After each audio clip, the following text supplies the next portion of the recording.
আমি আমার ব্যক্তিগত পক্ষ থেকে পবিত্র ঈদুল আজহার চাঁদপুরবাসী তথা চাঁদপুর সদর উপজেলাবাসীকে আগাম ঈদ শুভেচ্ছা ও অভিনন্দন। প্রিয় চাঁদপুরবাসী, আসসালামু আলাইকুম।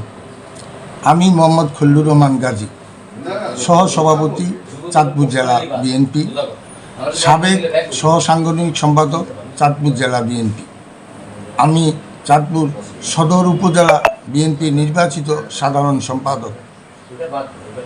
আমি সাবেক চাঁদপুর জেলা মুক্তিযোদ্ধা দলের সাধারণ সম্পাদক।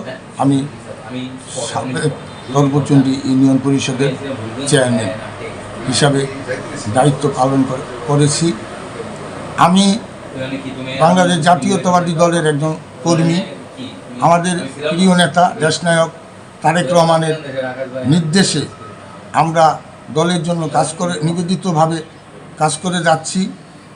ভবিষ্যতেও আমাদের প্রাণপ্রিয় নেতা চাঁদপুর ৩ আসনের মাননীয় সংসদ জনাব শেখ ফরিদ আহমেদ মানিকের নেতৃত্বে আমরা জেলা বিএনপি রাজনীতি করি। আমি ওনার একজন কর্মী।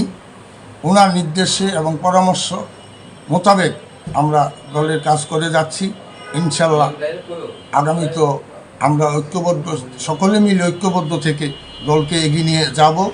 আমি আমার ব্যক্তিগত পক্ষ থেকে পবিত্র ঈদুল আজহার চাঁদপুরবাসী তথা চাঁদপুর সদর উপজেলাবাসীকে আগাম ঈদ শুভেচ্ছা ও অভিনন্দন।